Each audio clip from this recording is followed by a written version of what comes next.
Bienvenidos sean a su podcast Warronomics, en donde más que darles lecciones de economía, tratamos de hacerlos partícipes de ella mediante ejemplos y situaciones que podemos vivir día a día.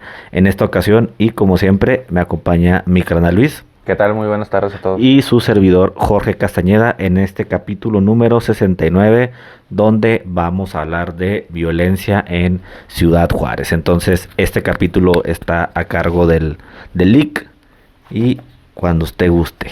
El micrófono es todo suyo. Bueno, haciendo honor al pinche soldado caído. ¿Cómo está? Bien, bien. Domillando tranqui. Con poquito calor que ya se está comenzando a sentir ahí más o menos, pero bien, ¿y usted? Bien, también. Yo la neta ni salí. Me dio un chingo de hueva, pero al menos no estuvo tan culero la temperatura en la casa, entonces ahí está. Y saludos para el pinche Fane que chavaleó 5 minutos antes de la grabación, pero bueno, esa es la seriedad que le da al trabajo y el seguimiento que hacemos aquí en nuestro podcast.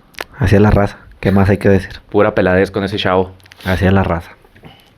Bueno, entonces, mire, vamos a hablar de un tema que a lo mejor hasta cierto punto puede sonar un tanto trillado, pero que está muy presente sobre todo en la comunidad juarense.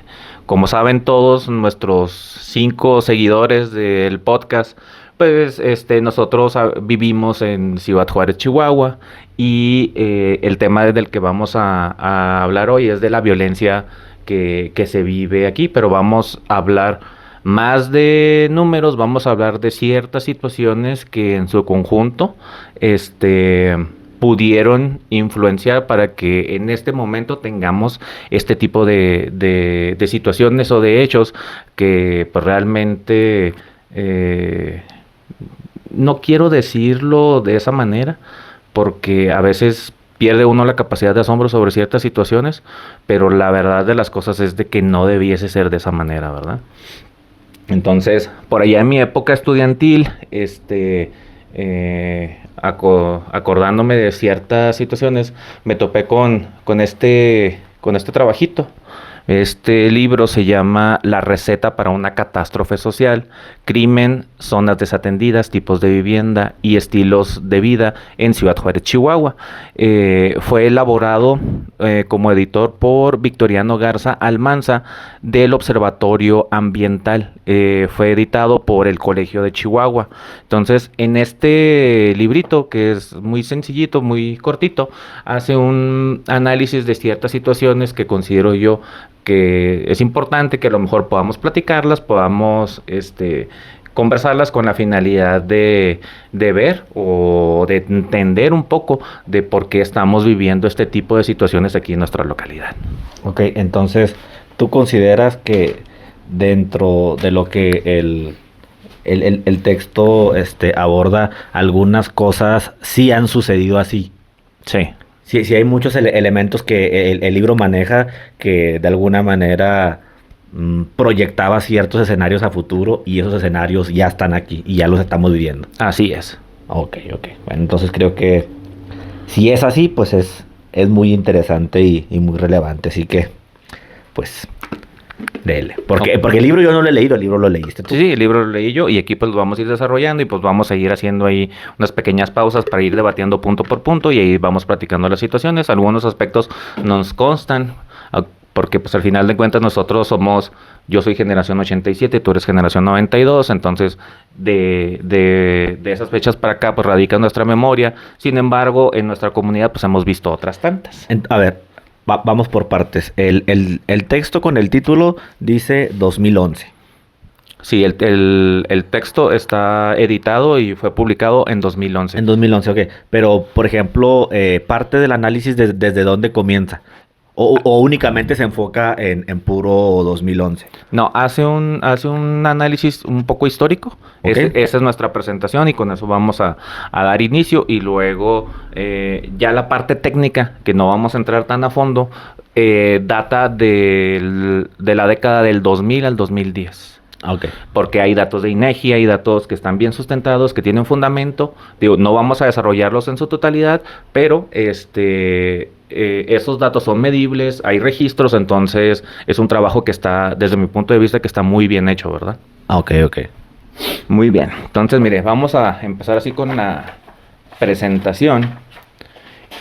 Y la presentación da un inicio de que pues realmente nuestra localidad tomó una relevancia importante a nivel nacional e internacional en la década de los 90 con las muertas de Juárez. Ok. Esta situación que en su momento fue muy sonada, y fue muy sonada primero por la magnitud de las situaciones, también por el hecho de que a la fecha hay muchísimas personas que se desaparecieron en ese entonces y que no han encontrado información de si falleció, si sigue con vida, cualquier otro rastro o indicativo para asumir cuál es su localización, dónde está. Ajá. Este evento tuvo el impacto mediático del momento y que se trascendió a otros aspectos, al menos tocamos aquí el aspecto legal. ¿Por qué? Porque en su momento no existían protocolos, no existieron maneras de cómo integrar investigaciones prudentes, correctas, apegadas a los hechos, y que realmente terminaron en un expediente más, terminaron en un caso que se guardó debajo del escritorio, porque realmente el Estado mexicano no contaba ni con las herramientas ni con la experticia para poder atender los asuntos. No tenía herramientas y se vio rebasado por la situación. A ver, voy a hacer aquí una pequeña pausa. Entonces, ¿tú consideras que todos los casos de que ahora se manejan como feminicidios, como desapariciones, así con ese toque específico de género? Porque sabemos que si eres hombre y desapareces en México, se trata muy diferente a si eres mujer. Uh-huh. Entonces, en comparación a cómo las investigaciones se realizaban en aquel entonces, a cómo se hacen ahorita, si hay una diferencia, si hay un antes y un después, si hay una transición en la que el gobierno, digamos, aprendió un poquito de sus fallas, de sus áreas de oportunidad, y ahora las cosas se hacen un poco mejor a como se hacían en aquellas épocas. Sí, con ciertas limitaciones. Obviamente la cuestión de género es una cuestión que no me gusta decirlo de esa manera, pero en ocasiones así se actúa porque la autoridad así lo hace. Es una cuestión que está de moda. Uh-huh. Pero digo, más que nada es propaganda de gobierno con la finalidad, y que viene precisamente esa moda de la presión de los organismos internacionales que han hecho sobre el Estado mexicano, sobre sanciones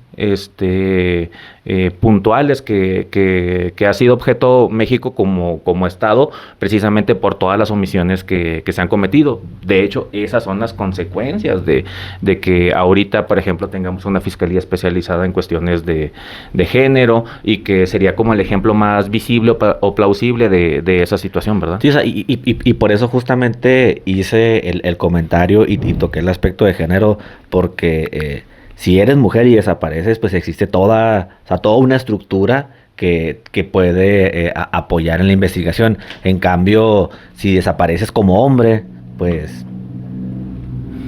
De hecho, lo vamos a tocar ahorita. Cuando se empezaron a dar este tipo de eventos, de situaciones, pues obviamente lo que decían era que era porque estabas ligado al narcotráfico, estabas ligado al crimen organizado, estabas ligado a una actividad ilícita de este tipo, y que el motivo de tu desaparición o tu deceso, según sea el caso, pues era con motivo de ese tipo de negocios y operaciones, y dejaban de lado cualquier otra línea de investigación. Uh-huh.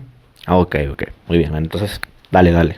Ok, entonces, el autor menciona que históricamente esto lo podemos tomar un poquito más atrás. Ok, el autor, ¿qué formación tiene? ¿Me habías comentado ahorita? Por lo que estuve investigando, es doctor, es ingeniero de profesión, y tiene, pues vaya, una vasta experiencia en lo que es toda esta temática de situaciones de índole social. Ok. Entonces, esa es su área de investigación, su área fuerte. Ok.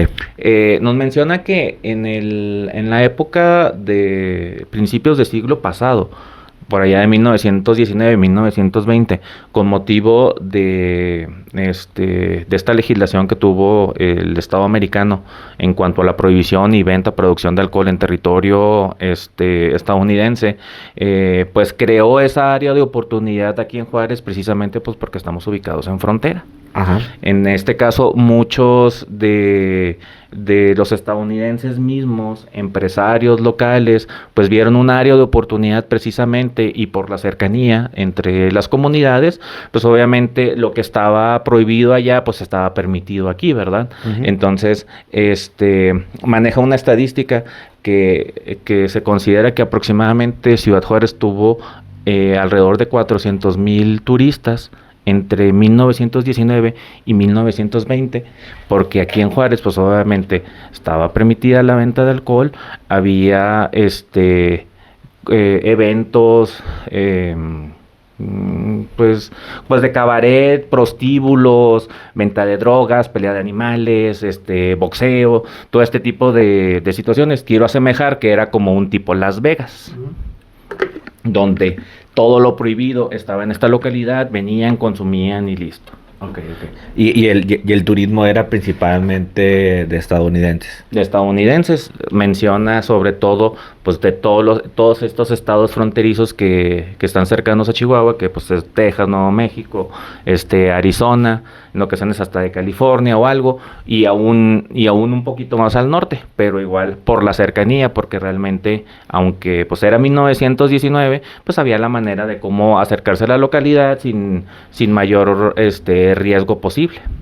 Okay. En su momento cita aquí una frase del que fue cónsul general de Estados Unidos aquí en la ciudad, en la que decía que Juárez era el lugar más inmoral, degenerado y pervertido que él había visto en todos sus viajes, porque aquí ocurrían asesinatos, aquí ocurrían robos, se practicaban pues los juegos de azar, se consumen y se venden las drogas. Entonces todo este tipo de situaciones criminales pues atentaban en contra del conservadurismo y el moralismo de aquella época, ¿verdad? Uh-huh. Entonces ahí es donde el autor considera que nace esta primera fase de estigmatización de ciertas situaciones que se dieron aquí en la localidad y que a la postre pues terminaron desencadenando una violencia pues ya de otro tipo, ¿va? Ajá. Ok. Esta etapa la finaliza el mismo gobierno estadounidense, entre comillas, en la década de los 30, cuando abole por la abolición de esta legislación y ya le permite la venta, consumo de alcohol a sus connacionales, ¿no? Pero de todas maneras, pues se quedó hasta cierto punto, pues ese ritmo, esa manera, esa dinámica, esa economía del consumo de todo este tipo de situaciones y que pues de una manera u otra fueron ligados a ciertas actividades criminales. Ok. O sea, en resumen, lo que está planteando este autor es que toda la economía de narcotráfico surge justamente desde la prohibición del alcohol. Desde ahí Juárez, por su punto estratégico con la frontera, se convirtió en un centro para que todo ese tipo de sustancias y actividades comenzaran a fluir, justamente a raíz de la prohibición allá. O sea, desde entonces se generó, digamos, ese polo de concentración aquí local. Y realmente pues tiene toda la lógica del mundo al ser frontera. O sea, sí. Esa parte queda más que obvia por el hecho de que pues no es para nadie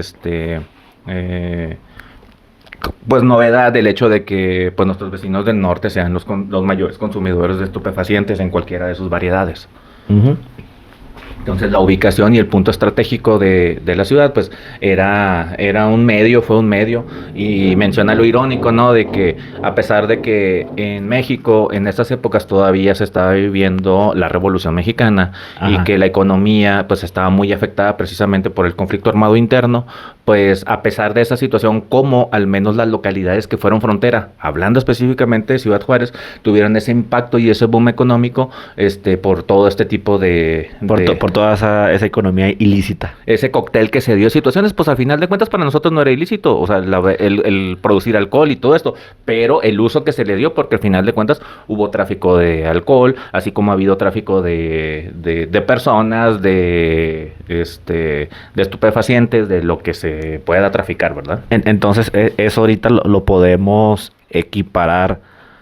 No, sería al revés. O sea, lo que yo iba a plantear era con la prohibición de la marihuana, pero ahora ellos la tienen legal y aquí es donde está prohibida. Así es. Ok, bueno, dale. Ujú. Entonces, esta es como que la parte inicial del texto. Ajá. Y luego ya nos enfocamos en esta parte de lo que habla él le llama la receta de la catástrofe, pero Ajá. igual ahora sí que si lo queremos ver como receta, Ajá. pues los ciertos ingredientes que se fueron dando a lo largo del tiempo que terminaron desencadenando en la situación en la que estamos viviendo actualmente. Ok. Dice que en su momento, en esa época, que fue 2010, 2011, pues Ciudad Juárez era la ciudad más peligrosa del mundo. Okay. De las 411 urbes que en aquel entonces superaban el 1,000,000 de habitantes, nosotros teníamos el mayor índice de muertos por cada 100,000 habitantes. Okay. Nosotros teníamos aproximadamente en 2011 200 fallecidos por cada 100,000 habitantes. No recuerdo aquí la temporalidad, pero me imagino que son anuales. Uh-huh. Comparados con los actuales, pues estábamos muy abajo, ¿verdad? Uh-huh. Obviamente. Pero en su momento fue un foco rojo y fue una alarma total, precisamente porque vino de la mano. Ahorita más o menos como cuánto estamos. Aquí en Juárez, pues fíjate, estamos como en 1,300, creo que el año pasado terminamos como en 1,300, 1,400 en un año. Ay, que estamos hablando arribita de 100 por mes. Más o menos así va la cuenta. A pesar de que los números actualmente van a la baja, pero se puede dar por múltiples situaciones. Sí. Que en su momento, y si hay un capítulo prudente para eso, pues lo podemos ir acotando, porque pues no es lo mismo manejar la tasa de homicidios que manejar o dispersar esos homicidios con desaparecidos o con delitos de otro tipo. Pero igual sí cambia los números y cambia esa parte. En su momento, estos homicidios, como mencionábamos ahorita, por la distinción de lo que decías, de que no es lo mismo matar a un hombre que matar a una mujer, pues realmente todo ese tipo de homicidios se limitaban al ajuste de cuentas. Ajá. ¿Por qué? Porque eran miembros de organizaciones criminales que se dedicaban a ciertas actividades y que obviamente eran las partes de las estrategias o la pugna de posicionarse en la plaza y continuar con sus actividades delictivas. Uh-huh. En segundo lugar, pues menciona precisamente esta parte de lo que ocurrió en el 93 con motivo de las desapariciones de las mujeres. Okay. Y sobre todo por el hecho de que en su momento pues realmente no encontraron la manera de cómo integrar esas investigaciones y que no sabían pues ni siquiera qué chingados estaba pasando. Uh-huh. Menciona también que un factor importante para esto es la llegada de la maquiladora. Si hubiera venido el Inge, pues ya hubiera empezado, la maquiladora no tiene la culpa de la violencia, ¿no? No estamos diciendo que propiamente sea una responsable. Pero coincide con las épocas en las que llega la maquila. Pero coincide con esas épocas. La maquila, ¿usted sabe en qué año llegó? La neta no me acuerdo, güey. Según los datos que vienen aquí, llegó en el 66. En el 66. En 1900. Pero el boom fue en los 90. 80, 90, ¿no? En los 90, ajá.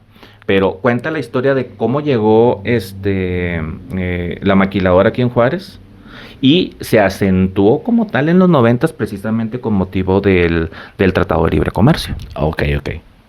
Entonces, con motivo del Tratado de Libre Comercio, precisamente que es en los 90, que el gobierno mexicano obviamente trató de favorecer a la industria en todo lo posible.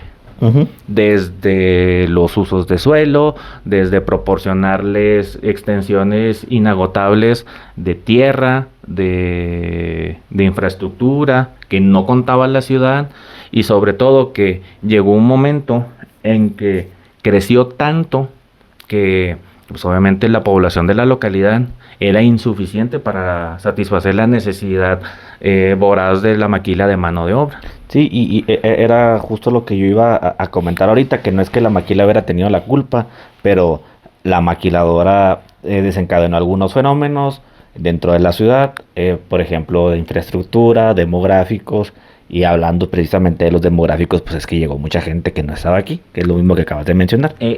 Para allá iba precisamente, ¿por qué? Porque en su momento cuando la maquila llega aquí, bueno, tiene ese boom, tiene ese crecimiento tan fuerte en los 90. Yo lo recuerdo porque pues nuestros papás, los primos de nuestros papás y los conocidos dentro de lo que dentro de lo que recuerdo mucho que decían ellos, no, lo que pasa es que ya me cambié de trabajo, ya me fui a esta maquila porque ya me dieron un bono de Allá tanto. no me gustó. Ajá. Entonces las maquilas se peleaban la mano de obra ofreciendo bonos, ofreciendo prestaciones, ofreciendo todo este tipo de incentivos para robarse los trabajadores, sobre todo cuando eran trabajadores que ya tenían cierta experticia o que se podían considerar especializados, pues obviamente empezó esta dinámica, pero el punto fue que pues la población local ya no era suficiente para cubrir esa necesidad. Sí. Entonces la maquila tuvo que implementar el plan B. El plan B fue irse recorriendo un poquito más al interior de la República. Nosotros aquí en Juárez lo tenemos muy marcado y no es por ser peyorativos, ¿verdad? Pero la gente de Durango, la gente de Coahuila, la gente de Veracruz, pues fue De atraída Zacatecas. de Zacatecas, fue atraída precisamente porque pues al final de cuentas Juárez era un paraíso laboral y a través de reclutadores que mandaban específicamente las empresas maquiladores y camiones y camiones y camiones fueron localidad por localidad tocando la puerta y ofreciéndole a la gente fuentes de empleo bien remuneradas. ¿Para qué? Para que se vinieran a trabajar a Ciudad Juárez. Sí, y cuentan las leyendas que en esas épocas, o sea, llegaban los camiones con tantas personas y que no había dónde, o sea, no había asentamientos para poderlos albergar y que incluso muchas personas dormían en cajas de trailers que en las mismas maquilas tenían en los estacionamientos y ahí era donde la gente dormía con tal de poder trabajar porque al final de cuentas para ellos la oportunidad laboral lo valía. De hecho, no vayas tan lejos. Hablando de asentamientos y de todo este tipo de actividades, por ejemplo, sin agraviar a nadie, aquí donde está nuestra casa, su casa, pues fue en su momento un asentamiento irregular. Yo recuerdo Sí.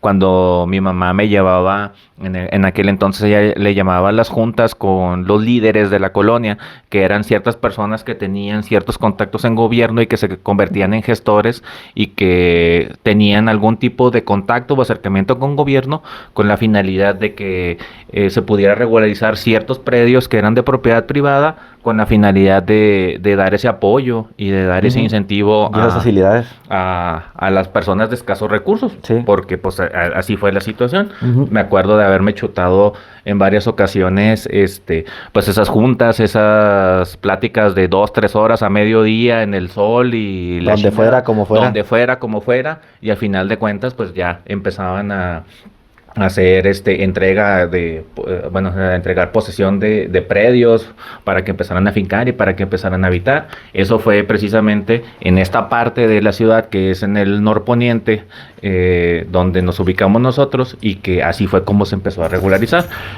Obviamente en otros sectores de la ciudad, pues lo que varió precisamente fue un crecimiento desproporcionado de fraccionamientos y de infraestructura vial para tratar de dotar a esos lotes de los servicios básicos y empezar a fincar casa habitación. Sí, porque el crecimiento en infraestructura, digamos, pues formal, se dio hacia el sur, hacia el poniente fue hubo crecimiento, pero fue informal. Ujú. Hacia el sur fue más formal, pero de todas maneras, pues en algún momento, por la prisa y por la premura, pues estuvo muy mal planeado y ya después los problemas fueron surgiendo, que es otro tema. Sí, pues es otro tema, pero igual, por mencionar, esa es la explicación vaga de por qué hay muchos parques industriales cercanos a los fraccionamientos habitacionales. Ujú. creo que cualquiera que pertenece a esta localidad sabe e identifica cuáles son los parques industriales donde se ubican las maquilas, y que por el crecimiento tan acelerado que tuvo y la demanda de la zona habitacional, pues obviamente quedaron en medio de este tipo Desarrollos de habitacionales. desarrollos, y que se debieron precisamente a una mala planeación, porque, por ejemplo, por mencionar algo, la red de agua o la red de drenaje que era para uso doméstico, pues tuvo que absorber lo que implicaba un parque industrial, que no es cualquier cosa, y por eso tenemos los problemas de inundaciones, y por eso tenemos los problemas en las vialidades, y por eso en cada ratito en ciertos sectores tienen que estar rompiendo las calles para hacer reparaciones y para poner parches a toda esa red de drenaje y de infraestructura hídrica, por el hecho de que nunca se planeó, y obviamente pues no tenían la capacidad para poder suministrar el servicio a la zona, y que llueve, lo que sea, colapsa. Por ejemplo, el problema con con el pavimento, con el bacheo, es justamente porque el pavimento que existe en la ciudad no es un pavimento que esté diseñado para soportar carga pesada. No, pues es un pavimento asfáltico. Es un pavimento para uso urbano. Entonces, cualquier persona que haya estado en la ciudad o que vive aquí, pues sabe perfectamente que en la ciudad no hay ningún tipo de lineamientos o de reglas en cuanto al transporte pesado. O sea, en cualquier parte, en cualquier lugar, te puedes topar trailers, te puedes tomar camiones, incluso las avenidas principales, pues obviamente circulan estos vehículos, estas unidades, y aún así ni las avenidas principales están diseñadas para el transporte pesado. O sea, ahorita lo acabas de decir, se utiliza material asfáltico. ¿Y qué es lo que pasa con el asfalto? El asfalto, con el calor se empieza a deformar.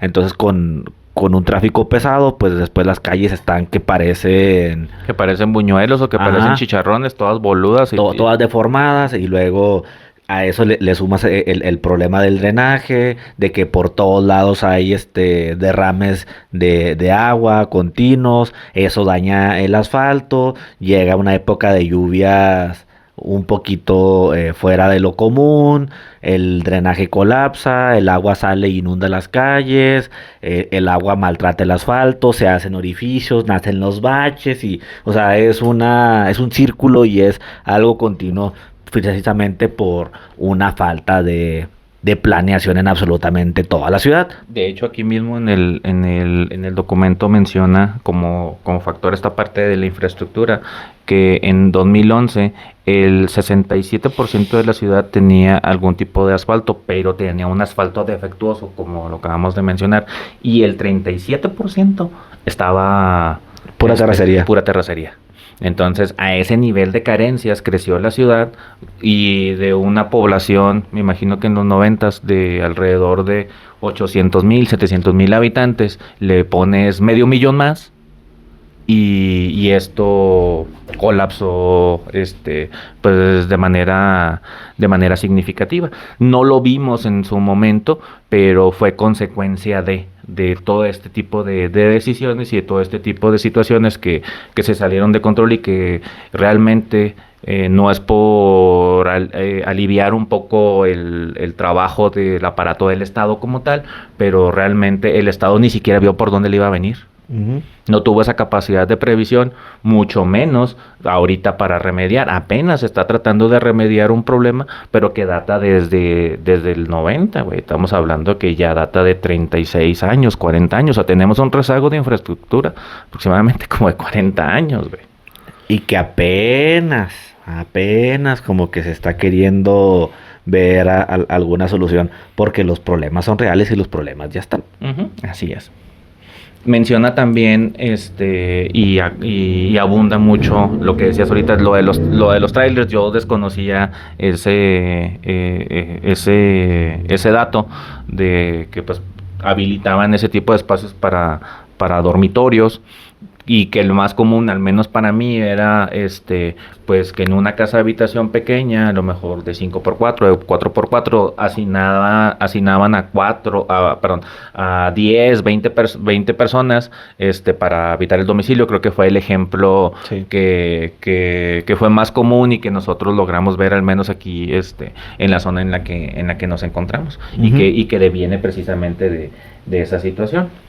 Habla también de que por el problema de la migración y la manera en la que creció de manera desproporcional, Juárez ya necesitaba un apoyo desde los 80, al menos en nivel educativo y a nivel salud. Ujú. Traían necesidades importantes que evidentemente no se atendieron, y que con la llegada de tantas personas en la década de los 90, pues realmente fue una catástrofe total, ¿no? Obviamente con el paso de los años, poco a poco empezaron a tratar de mitigar un poco esa parte, pero realmente la capacidad de brindar ese servicio, de brindar esa cuestión, al menos la educativa y la salud, pues también fue otra cuestión que cobró factura en la localidad. ¿Y de qué manera cobró factura? Pues obviamente al haber menos espacios educativos para los niños, pues obviamente tenían menos herramientas para poder crecer, y que este tipo de personas, ellos pues se pudieron haber unido a algún otro tipo de actividad, hablando y regresando un poquito al tema central, que era la violencia, y que fueron reclutados y que fueron orillados precisamente a ese tipo de prácticas por la falta de oportunidades, ¿verdad? Ah, ok. Así es como concatena esa parte. Yo de experiencia propia, sí recuerdo hace como unos 15 años, si no es que poquito más, tal vez unos 20, donde era bastante común escuchar a padres de familia que estaban preocupados por los cupos de los niños en las escuelas. Eh, yo puedo identificar que tal vez de algunos 10 años para acá ya no he escuchado yo tanto esa preocupación. No sé si se deba justamente a una mayor infraestructura o también a este fenómeno demográfico donde la pirámide poblacional ha comenzado a invertirse porque se han reducido las tasas de natalidad, o sea, simple y sencillamente porque hay menos niños. Y esa parte de la tasa de natalidad se liga indirectamente con el siguiente punto en el que iba a tratar. ¿Ok? Ok, el siguiente punto que habla, pues es este periodo que vive la ciudad, con la famosa guerra del narco, propiciada por Felipe Calderón, tan multicitada, y que ahorita está también de moda en el discurso del gobierno entrante, porque todavía No lo sueltan. le sigue echando la culpa a Calderón de cosas que sucedieron en 2008. Si bien es cierto, sí sucedieron, sí afectaron y nos siguen afectando de manera importante, pues no significa que sean la causa raíz, sino estamos tocando o estamos hablando de algunos aspectos que al menos aquí en nuestra localidad influenciaron, y este es uno de tantos, ¿verdad? Ujú. Entonces, durante todo ese tiempo, ante la epidemia criminal que se vivió con las extorsiones, los secuestros, el carjacking y todo este tipo de situaciones, pues, ¿qué fue lo que hizo mucha gente, hablando específicamente de la gente juarense? Creo yo que a lo mejor si nos escuchan en otro lado de la República, no pudieran a lo mejor dimensionar a qué me refiero con este comentario, pero por ejemplo, los que ya tenemos bastante tiempo arraigados aquí en Juárez, nosotros sabemos que la gente que es de Juárez, de Ciudad Juárez, está tan entrelazada con la comunidad paceña que la mayoría tiene la posibilidad de migrar hacia Estados Unidos. Es correcto. Entonces, uno de los aspectos que señala aquí el autor es esta migración que se dio de la gente oriunda de aquí de Ciudad Juárez, precisamente por cuestiones de seguridad, aquí a Arizona, a Nuevo México, a Texas, a estas localidades que son cercanas a nuestra frontera y que pudieron haber impactado precisamente en lo que mencionaste ahorita. Al haber menos gente, pues va a haber menos demanda, hay menos, se puede invertir la pirámide poblacional, y este aspecto no solamente fue para la gente que vivía aquí en Juárez, mucha gente que vino atraída por el boom del trabajo, que decidió regresar a su lugar de origen y regresó al interior de la República precisamente para salvaguardar su integridad, y la personal y la de su familia. Creo yo que es completamente válido, ¿verdad? Sí, y eso lo vimos muy marcado en algunos desarrollos justamente al sur de la ciudad, desarrollos que emergieron de manera acelerada por la necesidad creciente de infraestructura, y que esa misma gente que llegó, pues no sé, 10, 20 años, decidió irse. Exactamente. El Instituto Municipal de Investigación y Planeación en su momento estimó que en esta época específicamente aproximadamente 118,000 viviendas quedaron abandonadas debido a estos eventos, que haciéndolo en proporción o en escala de la ciudad, está hablando del 25% de la zona habitacional de la ciudad. Es un chingo. Una cuarta parte de las viviendas en Ciudad Juárez quedaron completamente abandonadas a su suerte. Imagínate el tamaño de la migración y del movimiento que se dio nada más por esta situación. No sé, o sea, si lo pones así en contexto en esa proporción, es muchísima gente, y creo yo que esos impactos de toda la población se sintieron de manera bastante profunda de la mano con la crisis económica y la recesión que hubo en esos años, porque además de lo de la guerra del narco, también se vino lo de la crisis inmobiliaria de Estados Unidos, que también nos pegó acá. Entonces, por la violencia se empezó a ir la gente, empezó a haber problemas, también hubieron problemas económicos, la maquila comenzó a tener dificultades, obviamente porque pues el capital venía de fuera. Toda la inversión que venía de fuera comenzó a irse. Entonces, si estás en un lugar en el que hay violencia y deja de haber empleo, deja de circular el dinero, pues es normal que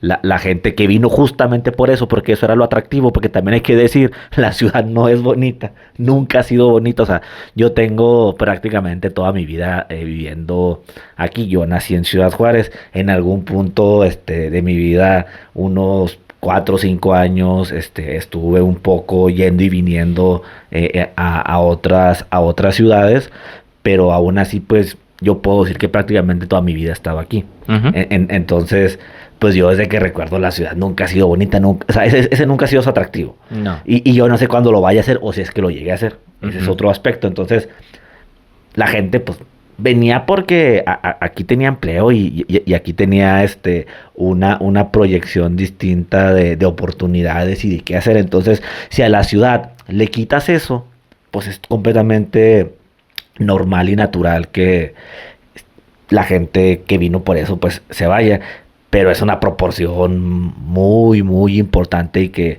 obviamente, ya poniéndolo así en contexto, tiene todo el sentido de por qué la crisis se sintió como se sintió. Así es. De hecho, en otro capítulo, no recuerdas qué número fue, pero igual cuando estuvimos hablando de la vivienda, pues estuvimos hablando precisamente o de una parte de esto que menciona el autor, sobre qué problemas genera tanta vivienda abandonada en la ciudad, que se convierten en focos para otro tipo de actividades, que se convierten en inmuebles propicios para que se hagan otro tipo de actividades, hablando de las ilícitas, o bien para que se den situaciones de riesgo para las personas que se quedaron a habitar la ciudad, porque esa es la otra parte. Fue el capítulo 57 de la nueva ley del Infonavit. Bueno, la que era la nueva ley del Infonavit en el 2024. Ok, fíjate. Ahí lo tocamos una parte, aquí se vuelve a concatenar, pero dejamos de lado a todo el juarense que se quedó aquí en la ciudad. ¿Qué pasó con todos los que nos quedamos aquí en la ciudad? Aquí lo que pasó fue que prácticamente nos blindamos. ¿Cómo? Ujú. Con rejas, con puertas metálicas, instalamos alarmas, cámaras eléctricas, iluminado en los exteriores de los inmuebles y en algunos fraccionamientos en contravención de la legislación municipal. Pinche rejas pedorras. Exactamente, cerraron como un búnker ciertas cuadras y que esto limitó precisamente el acceso a las vialidades que son cuestiones públicas, o sea, a ese nivel no quiero llamarlo paranoia, pero a ese nivel de preocupación llegamos a cometer. Ponía el ejemplo del autor un poquito más adelante, hablando del aspecto de la vivienda, que en 2011, por ejemplo, se destinaban aproximadamente, puso un número, 1,700 pesos de predial al mes. Ok. Pero en su momento, ¿sabes cuánto se llegó a gastar? Al menos en este tipo de medidas, con la caseta, con la cámara, con las rejas, con todo este tipo de cuestiones para tener un poquito de mayor seguridad en tu vivienda. No, ni idea. Se hizo un estimado aproximadamente como de 14,000 pesos invertidos de tu patrimonio anuales Ujú. para seguridad. Pues, ay, cualquier número que tú pongas que es un gasto tuyo como tal de seguridad, creo que actualmente es cuestionable y vale la pena preguntarse por qué una persona tiene que poner de su bolsa para seguridad, porque creo yo que en la sociedad actual en la que vivimos, el Estado ya se ha hecho cargo de muchas cosas. Entonces, dentro de una de las cosas que el Estado ya se hace cargo y por las que te cobra impuestos, es justamente para dotarte de un servicio que garantice tu seguridad. O sea, Ujú. el hecho de que exista un aparato Privado, perdón. judicial a nivel país, a nivel federal, a nivel estatal, a nivel municipal, pues surge justamente de la contribución de los impuestos de todas las personas, ¿no? Entonces, si el Estado ya te cobra para poderte brindar seguridad, porque la seguridad se puede considerar como un bien público, así como el alumbrado, así como las calles, pues Es preocupante. es preocupante que todavía a pesar de eso, tú como individuo todavía tengas que destinar de tu bolsillo otra porción de dinero para que tú puedas sentirte tranquilo y puedas garantizarte tu seguridad. O sea, ahí creo que no hace falta tener más de 2 dedos de frente para dejar claro y evidenciar que pues el Estado Está actuando de manera deficiente. estaba fallando, o sea, y que había que cambiar las cosas o que la estrategia que estaba tratando de adoptar pues no era, digamos, la mejor en ese momento. La más prudente o la correcta. Vaya. Ujú. Porque al final de cuentas en este tipo de situaciones creo yo que no hay cuestiones erróneas ni correctas, sino simple y sencillamente pues al final de cuentas las decisiones que se tomaron pues eran con la finalidad de aminorar los efectos que tenía el crimen organizado en nuestra sociedad, pero en lugar de aminorarlo, porque pudieron haber rodado a las cabezas de ciertos líderes, pero las infraestructuras y el aparato criminal siguió trabajando de manera impune. Entonces realmente creo yo que fue un costo altísimo el que se tuvo que pagar en su momento para obtener un nulo resultado. Pues sí.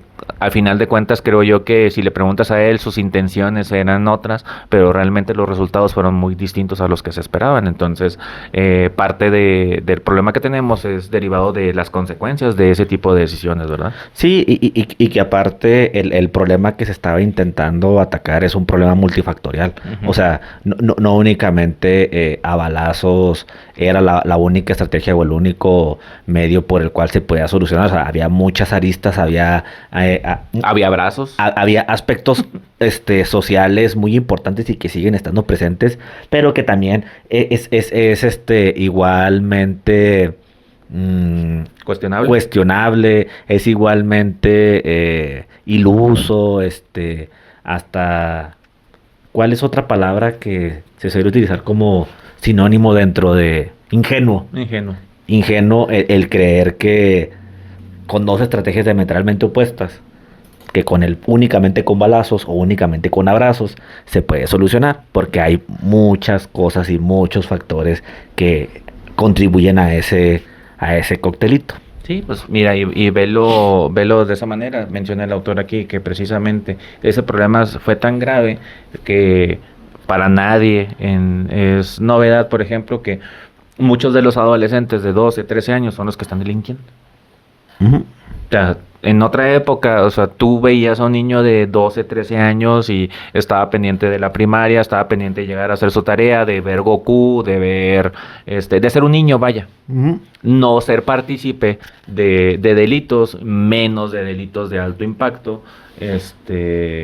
para, pues, no sé, o sea, encontrar ahí una respuesta, como dices tú, que pueda ser un punto medio entre los extremos. Creo que yo coincido contigo, los extremos realmente no son solución. Creo que a veces hay claroscuros, hay grises y que hay cuestiones como la educativa, que es un problema de fondo y que es un problema que sí se tiene que atacar y se tiene que robustecer para que se pueda a largo plazo o a mediano, en el mejor de los casos, encontrar no, alguna solución, ¿no? Para ello. Ujú. Totalmente. Ujú. Y abundando un poquito más a eso, pues es precisamente de ahorita donde nos hemos, o existe un discurso, que existe ahí una diferencia, una ruptura de cómo de jugar precisamente como niño, fútbol, practicar deporte, jugar a la trae, ese tipo de cosas, como esa parte del juego infantil hubo una disrupción y obviamente sus siguientes actividades, sus siguientes juegos pues fueron precisamente encaminados a emular a los narcotraficantes, a jugar a los secuestrados, a jugar a todo este tipo de cosas y que se dieron ilícitos precisamente relevantes. Recuerdo mucho uno en Chihuahua, de un niño en el que fue brutalmente matado a golpes por otros niños y era precisamente porque andaban jugando a los levantones. Sí, como Esta apología del delito. la narcocultura se expandió tanto y se normalizó tanto y pues literalmente los niños dejaron de jugar con pistolas de juguete para jugar con pistolas de verdad. Son pistolas de verdad. Menciona el autor también que en esta década se estima que aproximadamente 14,000 niños de la frontera fueron víctimas de este tipo de situaciones en virtud de que sus padres fueron asesinados con motivo de los actos de violencia que vivió la localidad. Entonces, si lo sumas con lo que ya veníamos platicando, pues el cóctel se hace muy, muy, muy interesante. Sí, sí, pues como te decía ahorita, eso es un pedo multifactorial. No se puede explicar únicamente por una sola cosa y Ujú. hay muchos elementos ahí de por medio. Ujú. Sí, y que realmente hay cuestiones que a veces uno trata de aminorar quiero entender, ¿no? Desde el aparato gubernamental y que piensa que tienen una solución que puede ser medianamente de fácil acceso. Recuerdo con lo que empezó, con lo que detonó este capítulo de la violencia o del lugar de la violencia. Poniendo en contexto, en las semanas aquí en la localidad se dio una noticia en la que asesinaron a un niño de 1 año y 6 meses de edad. Ajá. En este caso fue un delito cometido por su madre. Como unos 4 o 5 días después se dio otra situación similar. Afortunadamente aquí el menor no falleció, pero fue llevado al hospital con una golpiza. Y las investigaciones hablan que el probable responsable fue el padrastro. Ujú. Entonces, habla el alcalde de aquí de la ciudad y habla sobre que en la mesa de seguridad van a empezar a tratar este tema de la violencia en contra de los niños. O sea, van a empezar a ver el problema o van a empezar no sé, empezar a diseñar una política o algo. creo yo que platicarlo en una mesa de seguridad, exponer la situación en una mesa de seguridad, pues lo que salga de esa plática, lo que sea, pues realmente es un pinche curita a la herida. Sí es un curita, pero al final de cuentas creo yo que es un primer avance y es positivo que comiencen a darle el foco a una situación que es muy grave y justamente por lo grave que es un curita lo que sea que vayan a hacer, pero insisto, pues dentro de lo bueno, pero dentro de lo malo, lo bueno, ¿no? O sea, Ujú. ahora sí que para bien o para mal, ya es un problema al que van a comenzar a darle la importancia. Aquí lo relevante es que qué tipo de estrategias y de medidas van a comenzar a tomar.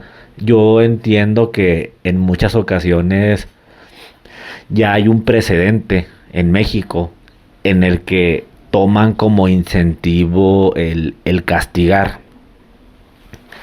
El decir, ok, si tú haces esto, contra esto en específico, pues ahí te van tantos años. Y esa es la forma en la que el gobierno ha tratado de llegar con apagafuegos, con curitas, para medio remediar situaciones que al final de cuentas no van a solucionar el problema de raíz, solamente es como que el problema ya está aquí, ahí te va el parche, pero de todas maneras sí sería interesante darle seguimiento a esas medidas para ver cuáles van a ser esas medidas, porque ah, a final de cuentas va a haber una solución, pero ¿qué tipo de solución? Pues volvemos al otro punto que también es triste, que este o estos asuntos, o podríamos aplicar la solución que acabas de mencionar a este asunto que se denunció. Y que se denunció entre comillas porque al final de cuentas pues el hallazgo, la investigación derivó en la detención de los papás, o sea, al final de cuentas se actuó de oficio como tal. Pero por ejemplo, hay en nuestro país hay muchos delitos que no se denuncian, vaya. Entonces, creo yo que el problema o el remedio sigue siendo el curita porque dices, va a haber una consecuencia, va a haber una resolución. ¿Qué tipo de solución se va a dar? Elevar la penalidad. El infanticidio ya existe. Ah, no, sí te creo.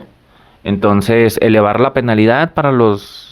Y ese realmente pudiera ser una solución de fondo, pues no vuelve a ser más que Sí, sí, sí. el mismo curita del que te hablaba ahorita, porque en múltiples administraciones, en múltiples gobiernos, pues se ha seguido prometiendo esta parte de seguir invirtiendo fuerte en la salud, en la educación, en el desarrollo urbano, en seguridad, en fortalecer las instituciones, pero realmente ese discurso no se puede o no se ha traducido en el impacto social que es realmente el que lo necesita.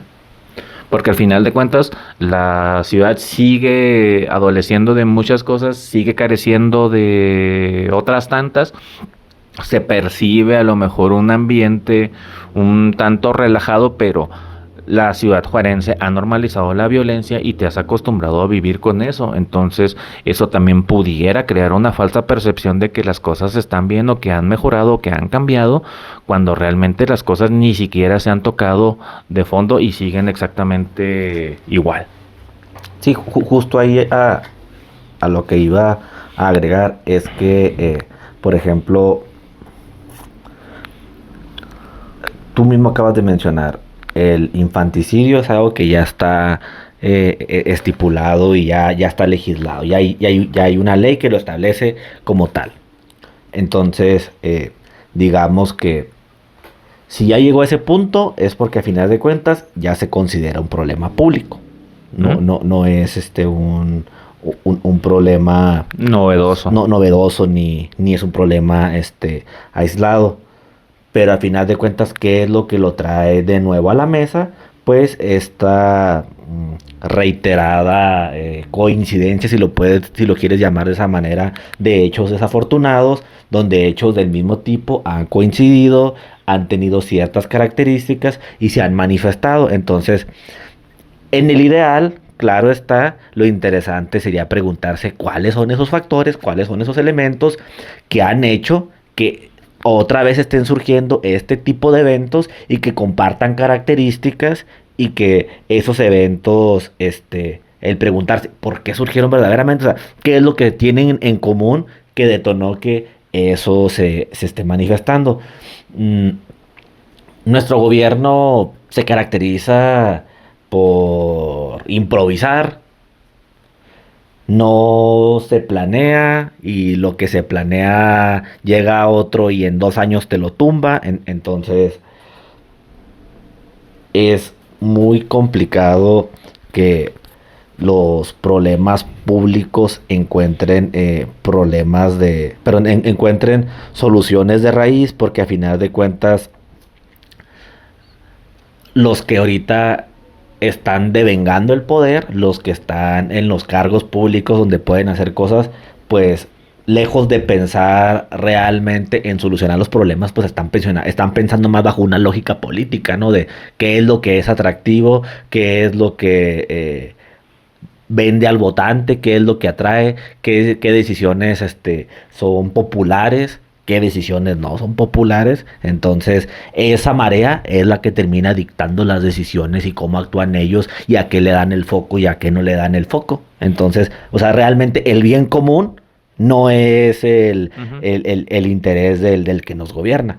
Ok. Son intereses electorales. Sí, sí, pues obviamente es hacer como que trabajo para mantener mi posición y obviamente dejar el camino para el que venga detrás de mí, que va a ser de la misma idea. Y antes de que se me vaya la idea, precisamente hablando de por qué sucedieron estos eventos, por qué sucedieron estas cuestiones, pues lo ideal sería tener acceso a los datos de la investigación que arrojó las causas, los motivos por qué Simón. se llegó a estos hechos y cuáles fueron los principales factores. Tristemente, pues no los vamos a conocer porque pues no son de carácter público, pero recuerdo algo y lo voy a comentar. Creo que algunas personas con las que estuve platicando a lo largo de la semana de este tema en específico recuerdan este documental del niño que fue también asesinado por la mamá y por el padrastro en Los Ángeles, Simón. que lo llevó Netflix A una serie. a un documental. Así a grandes rasgos, hablan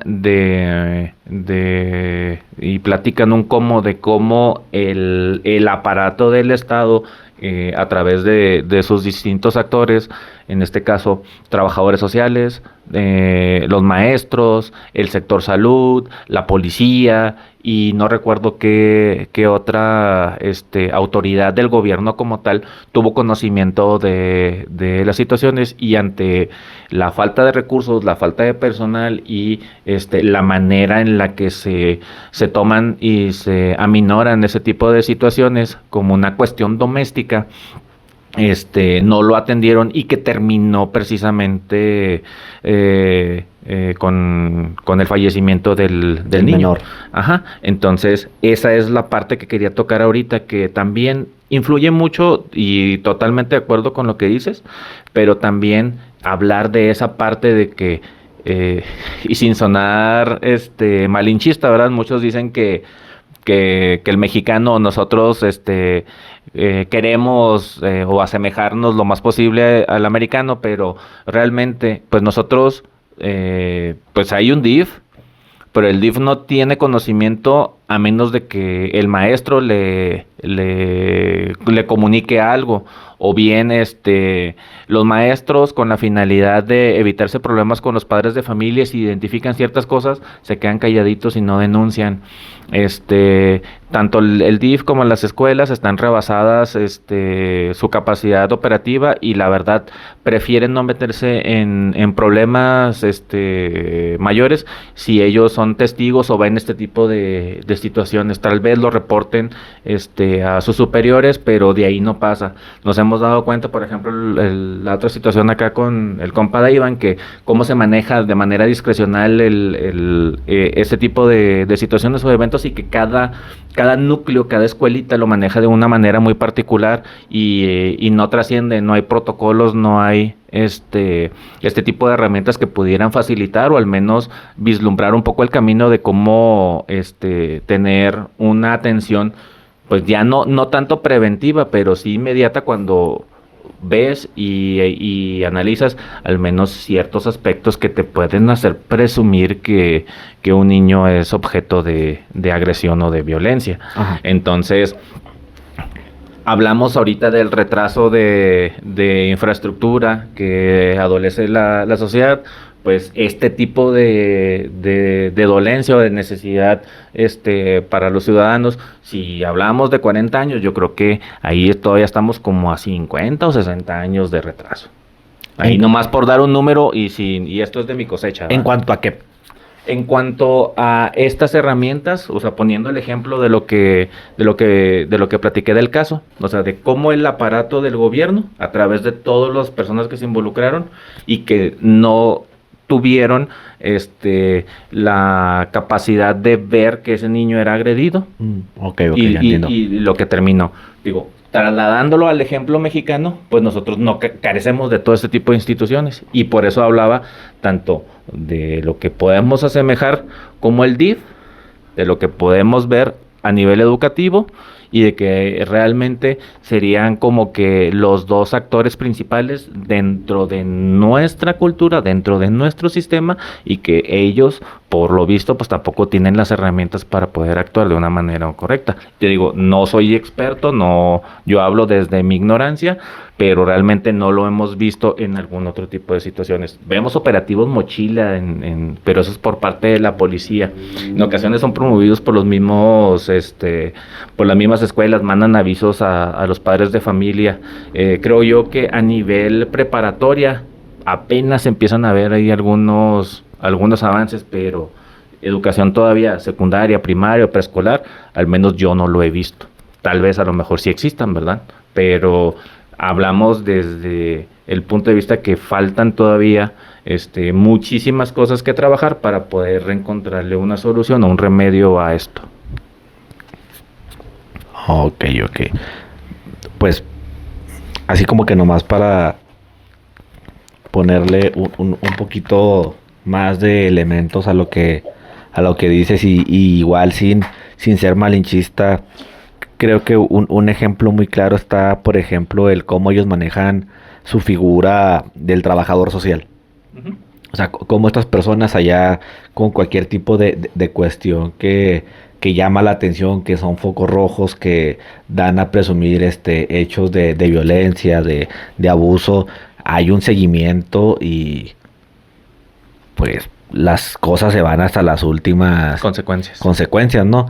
Y aquí, por ejemplo, pues a nivel estatal, pues se carece de una figura de ese tipo que pueda tener ese poder para poder dar ese seguimiento y que pueda abarcar todo ese tipo de situaciones. O sea, sí sería interesante que, no sé si específicamente DIF, o se tuviera que crear otro organismo para que pudiera llevar o asemejarse más a esa función, a esa finalidad. A esa función, para que se pudieran abarcar esas situaciones, detectarse de manera más temprana y poderlas evitar. O sea, por ejemplo, como en el caso del niño de 1 año, pues ahí está más complicado, o sea, porque él no es él no está en el foco prácticamente de ninguna institución, a menos que el niño haya recibido atención médica. Uh-huh. En algún hospital. Y esa sería la única institución por la cual el niño pudo haber pasado por alguna especie de supervisión del Estado. Pero pues, quién sabe en qué hospital haya nacido el niño, quién sabe si los papás tenían al menos IMSS, no sé. De hecho, creo que por ahí estuvieron arrojando como dato de investigación que el niño no estaba ni registrado. Que ni siquiera tiene acta de nacimiento, ¿no? Tenía acta de nacimiento. Que ninguno de los niños hijos de esta persona no tenían actas de nacimiento, o sea. Uh-huh. O sea, ante el Estado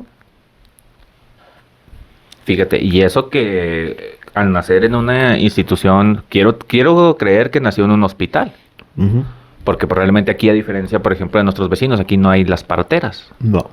Aquí es a través de... Hay un certificado de nacimiento.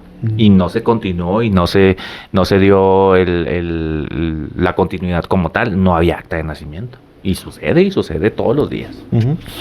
Y es donde uno se puede hacer esas preguntas un tanto incómodas y que algunos se pueden hasta ¿Ofender? ofender, pero es porque gente sí está teniendo niños.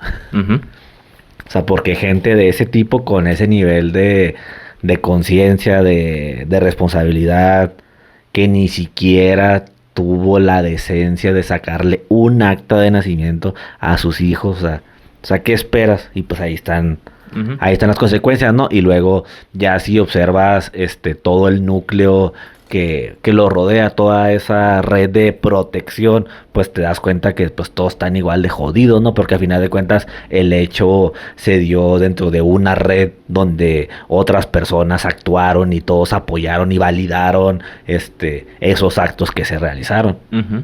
Entonces, donde dices, ok, está bien gobierno, tú vas a tratar de hacer unas mesas para apoyo a los niños, pero toda la demás bola de cabrones enfermos que, o sea, De hecho, adelantándome un poquito, pues con eso cierra precisamente el autor. ok, Que por más apoyo, por más aportaciones que haya del Estado, quien tiene el peso específico o el peso toral de poder empezar a revertir esta situación dentro del ámbito de sus atribuciones es la propia sociedad. Y habla más de sumar que de otra cosa. Hacerlo bien dentro de tu núcleo, hacer las cosas bien, apegarte a este tipo de condiciones. Obviamente se demanda mucho del Estado, pero si tuvieras todo lo del Estado, pero la sociedad como la tenemos así de caótica, pues obviamente por más esfuerzo que haga el propio Estado, la situación seguiría siendo exactamente la misma. sí, sí, claro, o sea, y era igual como yo lo mencionaba ahorita, que los problemas son multifactoriales. Ujú. Entonces, sí se le echa una carga importante al Estado, pero también la sociedad es corresponsable Ujú. de todo lo que sucede. Entonces, es preguntarse y cuestionarse qué es lo que todos estamos haciendo y qué es lo que no estamos haciendo para que la situación esté como esté, porque tanto importa lo que haces como importa lo que no haces. Ujú. Completamente de acuerdo. Y en muchas ocasiones no es ni siquiera necesario hacer como que cosas muy grandes, o sea, desde un acto bien simple. Por ejemplo, si ahorita reuniéramos aquí en este cuarto a 10 personas, nosotros dos y otros 8 más, Ujú. y hiciéramos una pregunta bien sencilla. ¿Cuántos de nosotros, en alguna vez al menos en nuestra vida, no hemos dado una mordida a un agente de tránsito? Simón. O sea, desde ahí. O sea, desde micro acciones. Yo me atrevo a asegurar que si no son los 10, al menos 9 van a decir que sí lo han hecho. Ujú. O sea, cuando debiera ser algo en lo que todos dijeran, no, yo nunca lo he hecho. Entonces, o sea, desde ese tipo de acciones, desde el ser permisivos en el hecho de que tú sabes que alguien hizo algo y no lo denuncias. Mm. O sea, y justamente la narcocultura y toda esta cuestión de la delincuencia ha trascendido tanto y ha permeado tanto en la ciudad.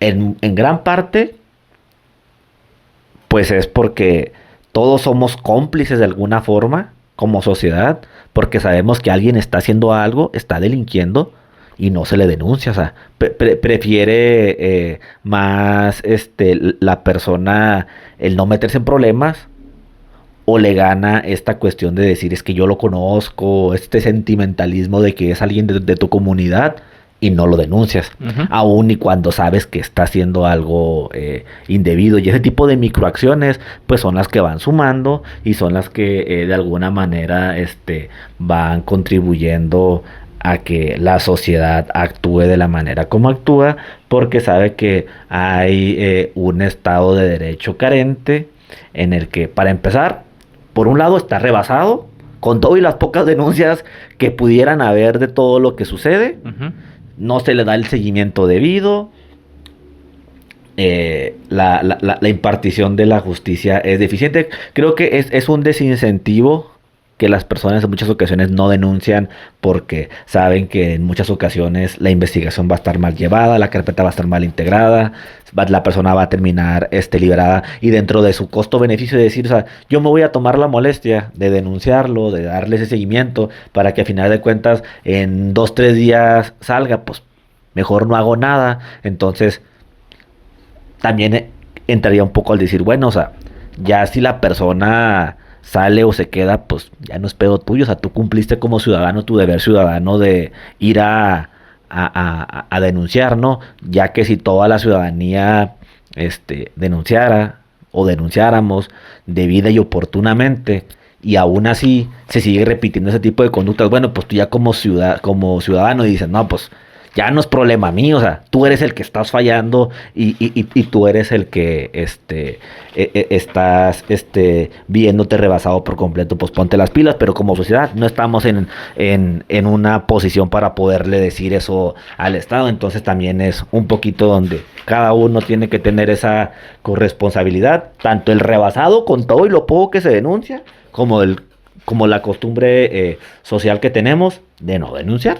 De hecho, ahorita que mencionas eso, me acordé de lo que en su momento dijo el alcalde Cavada en cuestión de seguridad y en cuestión de ese problema que le llamaba la puerta giratoria.